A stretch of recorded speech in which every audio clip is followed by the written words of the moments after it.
Assalamualaikum 9th class. Today we discuss about that our another important lecture which is related to the structure of an atom and topic name is maximum number of electron in each shell. अगर हम shell की बात करेंगे in previous lecture के बाद मैं आपको detail से पढ़ा चुकी हूँ कि हमारे पास जो इलेक्ट्रॉन्स हैं वो रिवॉल्विंग करेंगे अराउंड द न्यूक्लियस या main energy levels that revolving around the nucleus that is called the shells and shells we have a K L M and N and further अगर इनको हम सब डिवाइड करते हैं तो इसके अंदर हमारे पास जो सब शेल्स आएंगे तो subshells are the S P D and the F. अब हमने यहाँ पे अकोमोडेशन मैंने आपको बता दी थी पहले डायरेक्ट बताई थी कि के शेल्फ के अंदर जो है वो 2 इलेक्ट्रॉन्स होते हैं, मतलब अकोमोडेशन ऑफ इलेक्ट्रॉन 2 होती है, एल के अंदर 8 होती है, एम के अंदर 18 होती है, एन के अंदर 32 होती है। अब इसको मैंने यहाँ पे कैलकुलेट किया है। वैल्यू ऑफ एन हमारे पास क्या है 1 2 3 एंड 4, एन फॉर के 1 for K, 2 for L, 3 for M and 4 for N.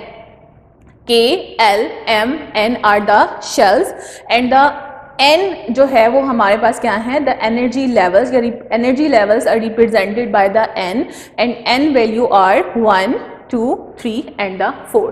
मैंने एक फॉर्मूला बताया था प्रीवियस लेक्चर में कि अगर हमने अकोमोडेशन ऑफ इलेक्ट्रॉन्स को फिल करना हो या फाइंड आउट करना हो कि के पास कितने इलेक्ट्रॉन्स अकोमोडेट हो सकते हैं, द फॉर्मूला इज 2n2। अब यहाँ पे 2 और हमारे पास n वैल्यू क्या है 1 और उसका हम लेंगे स्क्वायर तो वैल्यू क्या आएगी 2।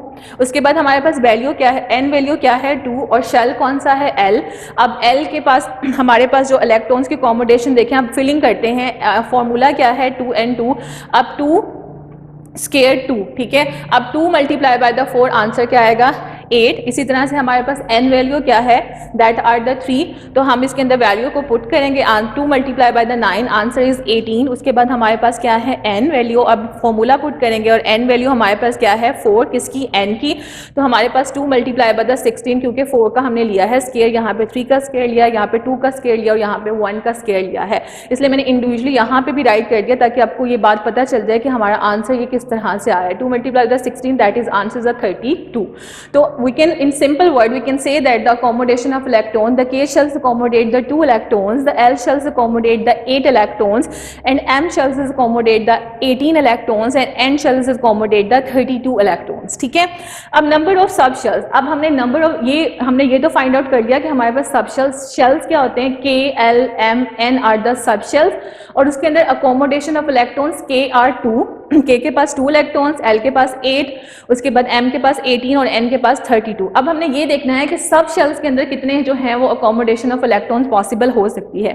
The number of subshells in a shell is equal to the quantum number which is the n is represented by the shell and it is value is the n 1 2 3 and 4।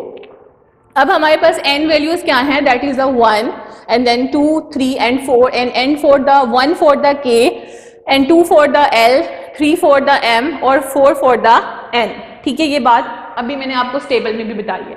अब हमने ये देखना है कि हमारे पास सब shells क्या हैं। k के पास कितने सब शेल्स होंगे 1 और उसका नेम क्या होगा s।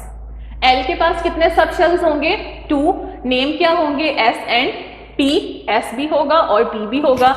उसके बाद हमारे पास है कि भाई m शेल्स के पास अकोमोडेशन ऑफ मतलब m शेल के कितने सब शेल्स होंगे 3 S, P and D। N के पास कितने सब शेल्स होंगे S भी होगा, P भी होगा, D भी होगा और साथ में F भी होगा। अब हमने ये फाइंड आउट करना है कि जो सब शेल हैं S, P, D, F इनके पास कितने अकोमोडेशन ऑफ इलेक्ट्रॉन्स होते हैं। S सब shells can accommodate maximum 2 electrons, ठीक है। ये आपके MCQs पॉइंट भी बनेंगे कि S सब शेल्स के पास कितने इलेक्ट्रॉन्स अकोमोडेट हो सकते हैं 2। P sub shells can accommodate the 6 electrons, D sub shells accommodate the 10 electrons and F sub shells is accommodate the 14 electrons। जैसे वहां पे मैंने कैलकुलेट किया था, ये बिल्कुल एज इट ऐसे आएगा, ठीक है।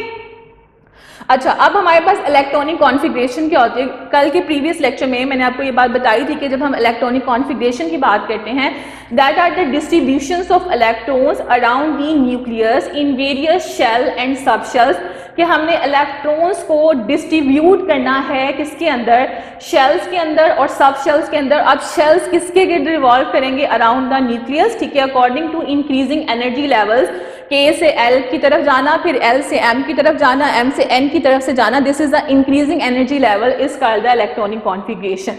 This is n is equal to 1 1s2 electronic configuration, फिर उसके बाद हमारे पास 2s2 एंड 2p6, उसके बाद हमारे पास 3s2, उसके बाद 3p6, ठीक है।